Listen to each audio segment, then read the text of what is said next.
Čau! Pred novoletnim počitkom se vrstijo še zadnje premiere in tako smo lahko prejšnji teden v Cankarjevem domu gledali premierno predvajanje miniserije Protagonistke. Gre za 6 20-minutnih delov serije o uveljavljenih slovenskih igralkah starejših letnikov, ki sta jih režiser Žiga Virc in scenaristka Iza Strehar povabila k interpretaciji istega scenarija na različne načine. Pri tem jo je zanimal predvsem njihov pristop k igri in njihove izkušnje iz preteklosti. V 20 minutah jim tako sledimo od vstopa v ljubljansko mestno hišo do snemanja prizora v zgornjih nadstropjih, pa jih vmes spremljamo še na čik pauzi ali pa recimo med preizkušanjem kostumov in pri maskerki, medtem ko obujajo spomine na svojo kariero. No, v vsaki od teh 6 epizod torej od blizu spoznamo igralke, kot so Špela Rozin, Jožica Avbelj, Teja Glažar, Marjana Brecelj, Olga Kacjan ter Marinka Štern. Njihova soigralka v končnem prizoru pa je vsakič ista. Gre za igralko mlajšega letnika Suzano Krevh.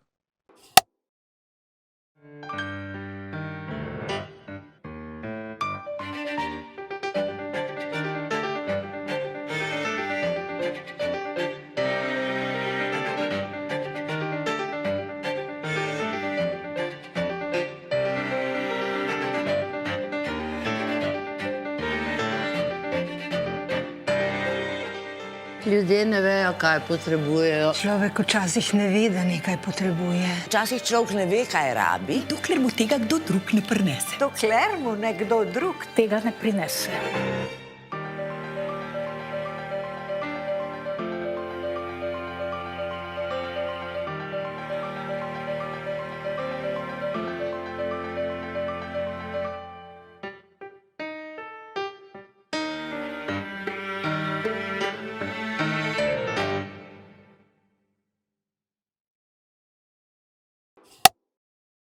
Po filmu se je odvil pogovor, na katerem je moderator protagonistke večinoma še enkrat spraševal tisto, kar smo v seriji, ki smo si jo predtem pravkar ogledali v celoti, sicer pravkar tudi videli. Ampak no, saj ostala vprašanja so bila tudi precej splošna. Vseeno se je videlo pa, da gre za karizmatične igralke, ki so kljub temu same od sebe ustvarile vzdušje pri pogovoru. Nastopile so zelo iskreno in kljub besedam Teje Glažar v resnici zelo sproščeno. Jaz bom težko kaj povedala, zato ker sem skoraj doživela infarkt. Nekaj tako groznega sebe gledati, jaz bom to ne znam povedati. To je Ina.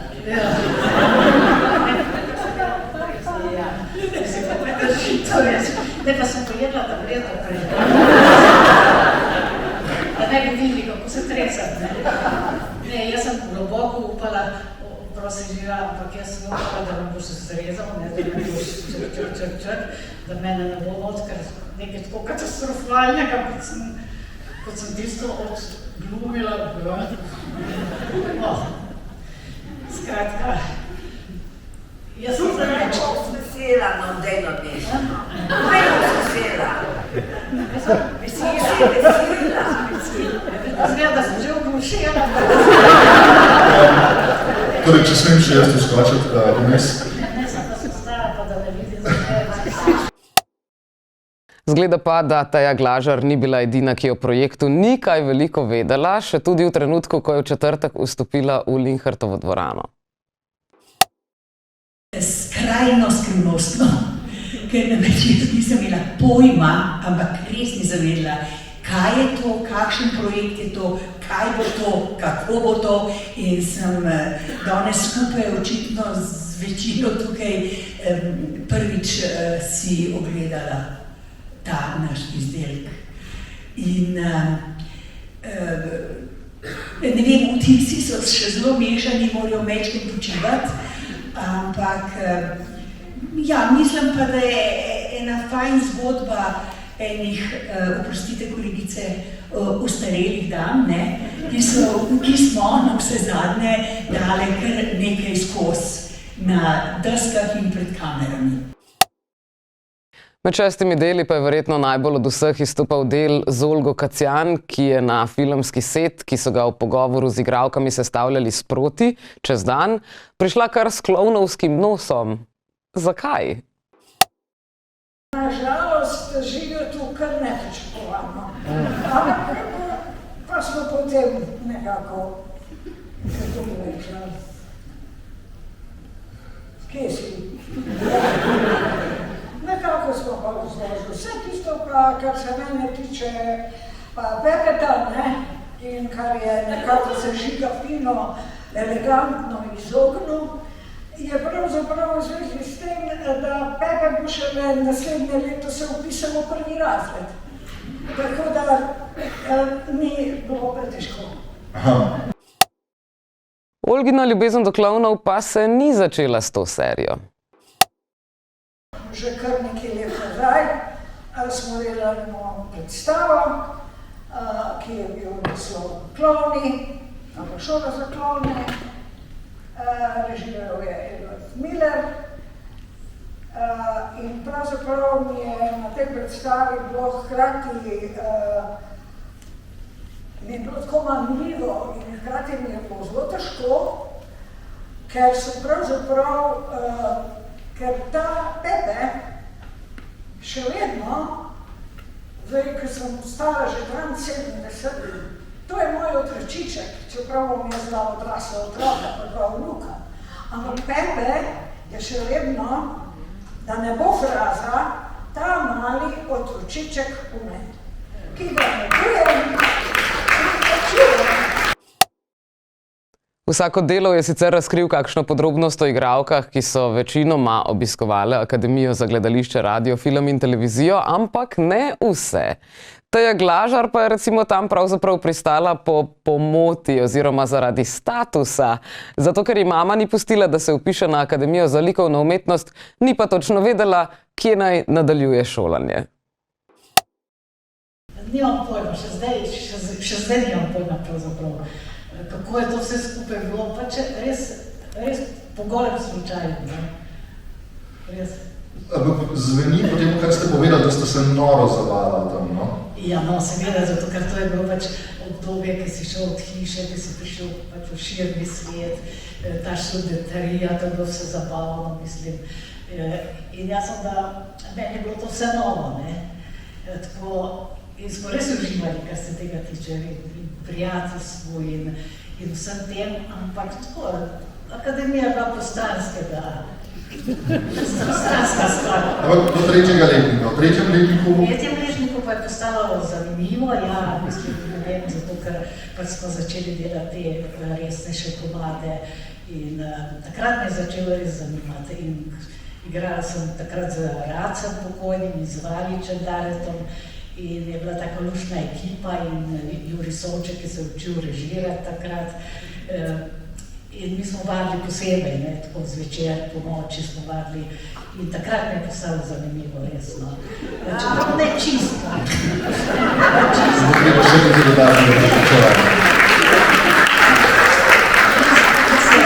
Celo življenje se sprašujem, pa ne bi reči delala kaj bolj koristnega, no. Ne vem, če nekaj bolj koristnega, samo nažalost nič ne znam. Nisem talentirana za nobeno drugo stvar, se niti za to nisem Dobro, nekaj bi razpozim. Špela Rozin se povsem obratno na Akademijo sploh ni vpisala, ker je že predtem dobivala vloge v filmih in prijatelji iz mednarodne scene so ji dejali, da bi vpis na Akademijo lahko škodil. Vseeno jo je pot peljala po vsem svetu, na Sarajevskem filmskem festivalu pa se je zdelo, da se je ves svet zbral prav okrog nje. Super je zadeva. Sta prišli tika pa java.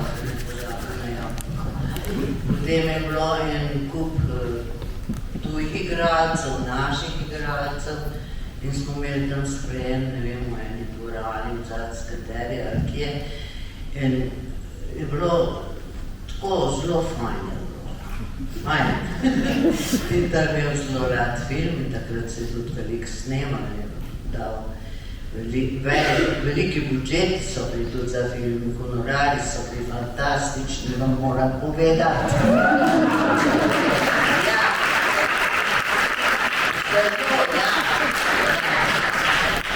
Torej, jaz se spomnim, Jul Briner pa njegova žena, budoča, Jacqueline, sta seveda zraven mene, pa Orson Welles, se mi zdi, vse obstajajo neke fotografije. Pa Tito Jovanke pa na tisti fotografiji ni, ampak Jovanka je meni takrat rekla tako, malo me na stran potegna, tam na partiju vod. Mi smo več sedeli tam skupaj in je rekla, Špelice, zašto se vi ne vračate v Beograd? Ja, ker jaz sem takrat živela v Rimu, ne, in rekla, znate, vi bi ovdje mnogo više radili. Smisla, Madonna, to pa najbrž ne bi bilo tako, ne. Fakat ni bilo tako, ker sem se vrnila v Beograd.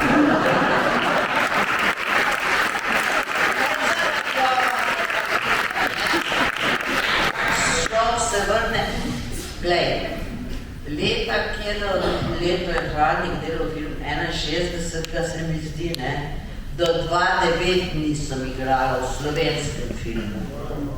Ja, to ti je ta čudna slovenska mentaliteta.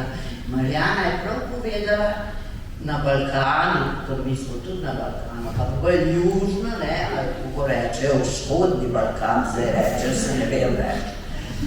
So veliko bolj odprti ljudje, pri nas smo pa zelo zaprti. No.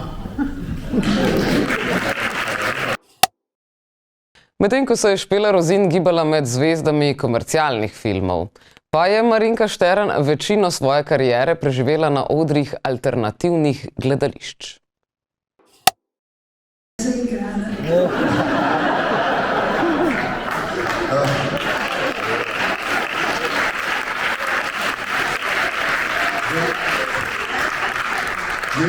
Jaz sem prebral, oziroma sem slišal zgodbo o črni kokoši, me pa zanima, če je bila še kakšna druga žival. Ja, črna kokoš je bila, pa se ne spomnim, kje. V eni predstavi. Ja, v eni. Kaj je bilo, zakaj ste imeli to kokoš pri sebi? Mislim, da ta... Ime Rože, hvala. Ja, ta menih je imel to idejo, da je nosil petelino na glavi. Ampak v mladinskem smo se zelo trudili, da bi dobili petelina, moral je biti črn, ne? V Sloveniji pa ni črnega petelina. In smo vzeli kuro, črno kuro, ja, režiser pa ni vedel, ne. Malo smo ga okoli prinesli, ne, sem mislila, da bo šlo skozi, ampak je potem enega popoldneva ta petelin znesel jajce. In so me spet našli na lažji, ja. Zdaj to, da ste igrali še s kakšnimi drugimi živalmi, to je bil hec, ali so dejansko še druge živali v predstavi? Ja, so bile. V filmu, oziroma v nadaljevanki sem imela belo muco, pa sem se tako dobro počutila.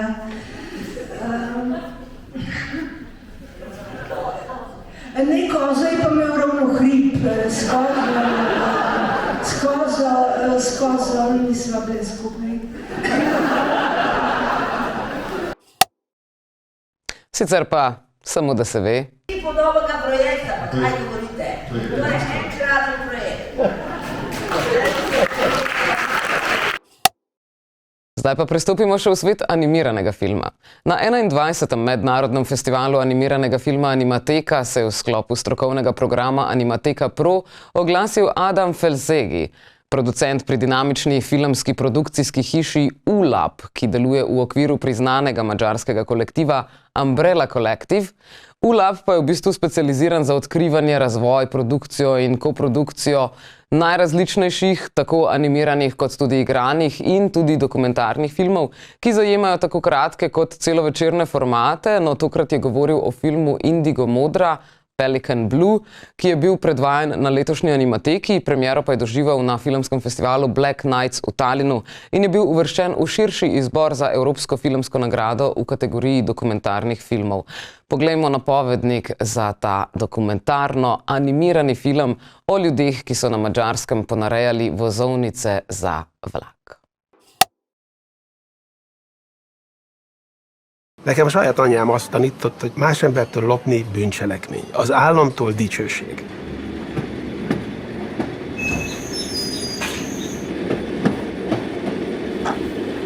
Ez volt az alapötlet, alakítsuk át.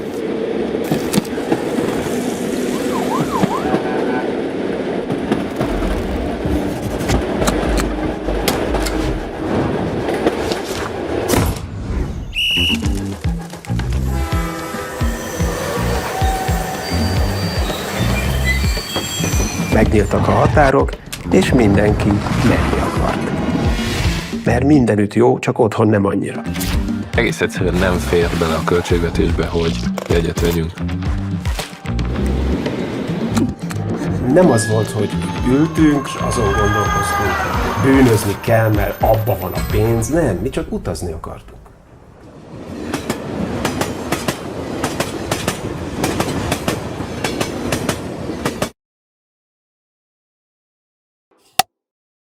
Kljub odličnemu končnemu izdelku, produkcija seveda ni bila brez napak.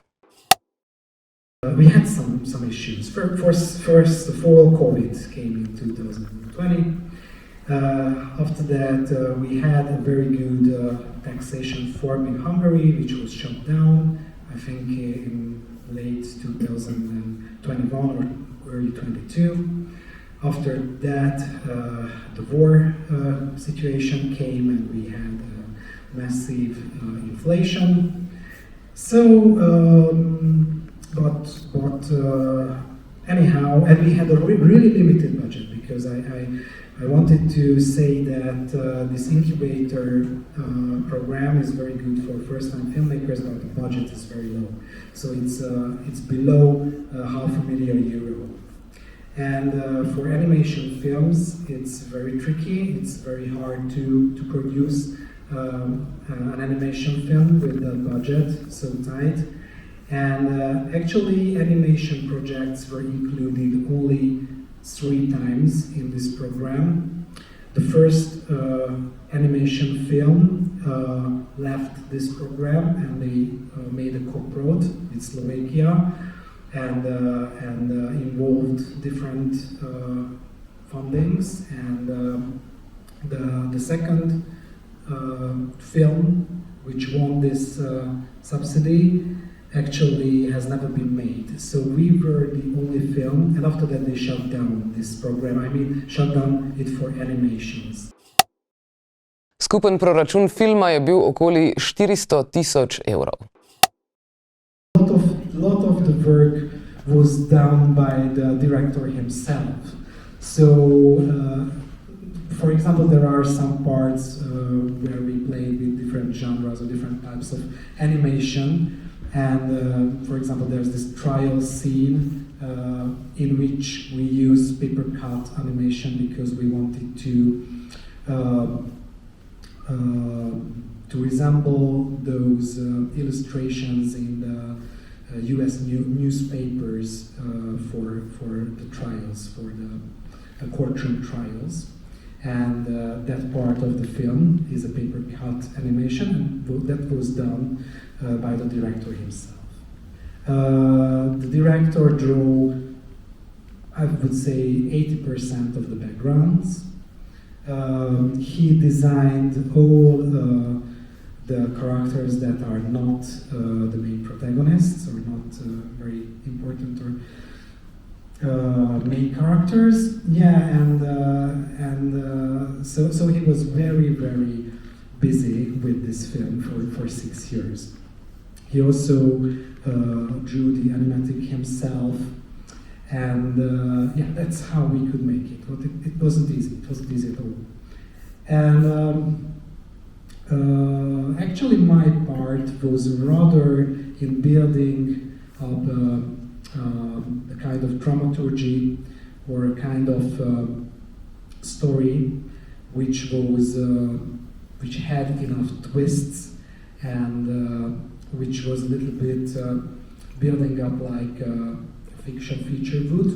So we really wanted to make a documentary which is how to say, quite trendy or fashionable. Ker je Indigo modra, torej v angleščini Pelican Blue, ne le animiran, ampak tudi dokumentaren film, je imel Adam kot producent lažjo nalogo, saj je lahko film prijavljal tako na festivale dokumentarnih filmov, kot tudi na festivale animiranih filmov. Se pravi na dve različni področji. Pokazal pa nam je tudi, kako so izgledale študije likov, ki jih vedno pripravijo, preden se lotijo sestavljanja animacije. This is, for example, one of the character sheets of one of the main protagonists, Lati. He has the same name as the director. This is one for Ákos. Ákos unfortunately passed away in 2017, so 1 year before I arrived into this production. So we used all the recordings we had with him from 2014 and 2011. So it was really tricky to make those noisy recordings usable that were recorded in a cafe.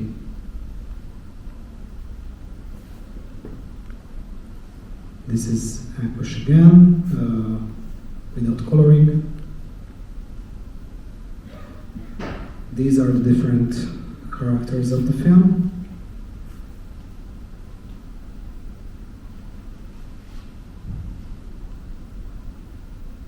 This is Laszlo Cseki, working in his studio, still thinking about what to draw. Yeah, and we had very fun sessions with recording the Foley as well, because both Laszlo and sound designer wanted to make the sound very realistic, so they decided to record old cars like Trabant and things like that. But this is not like that. This is Foley in general.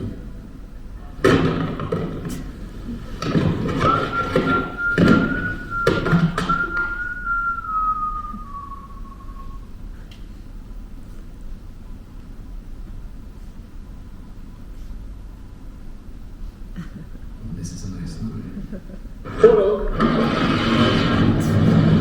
Lacinak egyszer eszébe jutott, hogy jó lenne szocialista auditói hangokat használni, ezeket finoman elhelyeztük és reméljük, hogy marad a fül.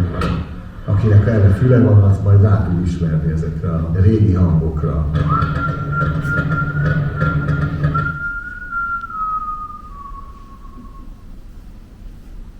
Tamás Zányi, Foley artist.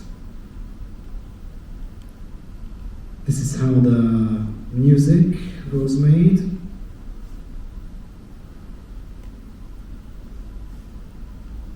And yeah, as I told you, Laszlo made himself the paper cut animation part.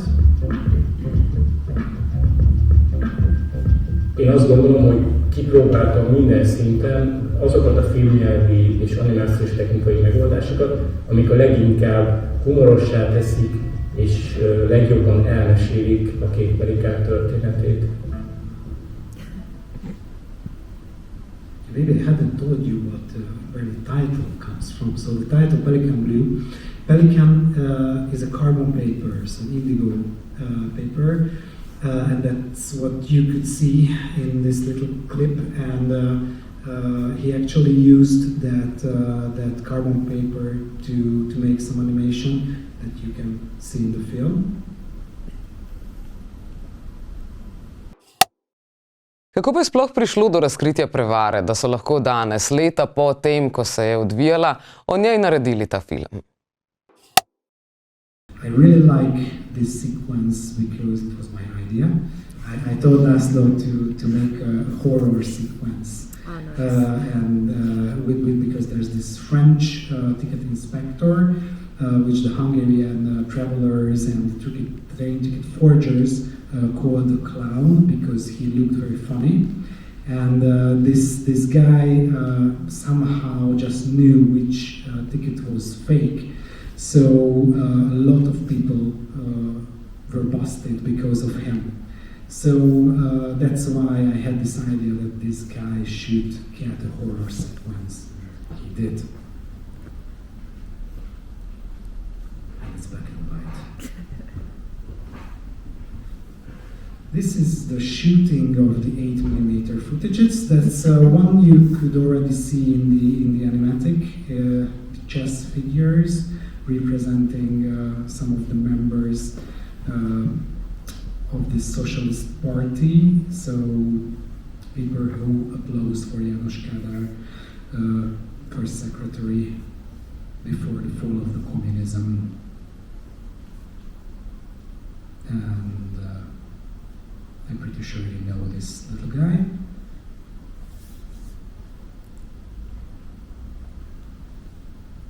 And sometimes we had to match Super 8mm footages with the animation, and that's when Laszlo used his own Super 8mm footages as a reference for some backgrounds. And I'm going to just show you a voiceover recording session, and after that something funny.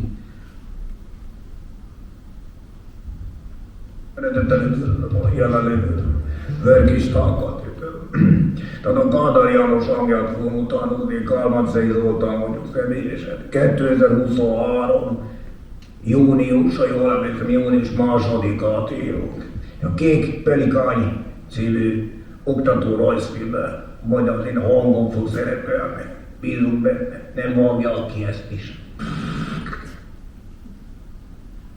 Believe it or not, we had to change his voice because of copyright issues. And I'm going to show you how the real forgery works. This is I think some of the special screenings with where guys, so the main protagonists accompanied the film. So when we started to produce this film, actually we also had this thought that we have to keep their anonymity, so we didn't want to reveal their identities. And some of them actually were very happy or were only willing to do the film. But later on, back then we knew already that it wasn't something that can have any effect on them legally. But still, they didn't want to be open about it because of their families and I don't know why. But later on, when they saw the film, we had a very, very funny screening where we had all our subjects in one screening room, including the policeman and the forgers, and nobody knew each other, so they met for the first time actually. And we just had this screening for them. They were all very happy, and after that they were willing to do special screenings, Q&As and everything. Za konec pa še čisto na kratko o tem, v kakšnem stanju je trenutno animacija na Madžarskem. I really would like to work on an animation in the future, but I definitely will need a bigger budget, and that's a little bit tricky with today's film support in Hungary, because maybe it's not only a Hungarian tendency, but it's very, very true for Hungary, that there's a big gap between super big budget productions, you know, like historical films with costumes and shot on backlots, etc., and very authentic, but almost no budget or very low budget art house author-driven films. and I don't really see a middle ground, and I think that's a problem. So if the situation changes, then probably I'm going to work on animation projects as well. Hvala za pozornost in se vidimo spet prihodnjo sredo ob 20. ko bomo preverili zgodovino božičnih filmov. Čau!